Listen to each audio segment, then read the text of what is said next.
ঝালকাঠির রাজাপুর উপজেলার সাতুরিয়া ইউনিয়ন। সেখানকার উত্তর তারাবুনিয়া গ্রামের একটি কাঁচা রাস্তা 50 বছর ধরে ভোগাচ্ছে। এলাকাবাসী বলছেন, কত সরকার বদল হলো কিন্তু আমাদের দুর্ভোগের কথা শোনেননি কেউ। শনিবার 2 আগস্ট সকালে ওই রাস্তায় কচু গাছ রোপণ করে ব্যতিক্রমী প্রতিবাদ জানায় স্কুল পড়ুয়া শিক্ষার্থীরা।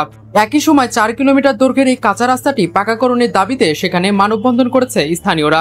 এ মানববন্ধনে অংশ নেন সাতুরিয়া ইউনিয়নের 4 ও 5 নম্বর ওয়ার্ডের বাসিন্দা, বিভিন্ন শিক্ষা প্রতিষ্ঠানের শিক্ষার্থী, শিক্ষক সহ সমাজসেবীরা। কচু গাছ রোপণ এবং মানববন্ধন শেষে গণমাধ্যম কর্মীদের সাথে কথা বলেন স্থানীয় আব্দুল লতিফ মোল্লা, আবুল বাশার, ইয়াসিন, মাওলানা আনোয়ার হোসেন, নাজমিন বেগম এবং প্রাথমিক বিদ্যালয়ের শিক্ষার্থী লাবিদ ও মাহিম। তারা বলেন, সাতুরিয়া ইউনিয়নের মোল্লাবাড়ি থেকে জোড়াপোল হয়ে গোয়ালবাড়ি পর্যন্ত প্রায় 4 কিলোমিটার কাঁচা সড়কটি স্বাধীনতার পর নির্মাণ করা হয়, কিন্তু 50 বছরের অধিক সময় পেরিয়ে গেলেও এই সড়কটি এখন অব্দি পাকা করা হয়নি।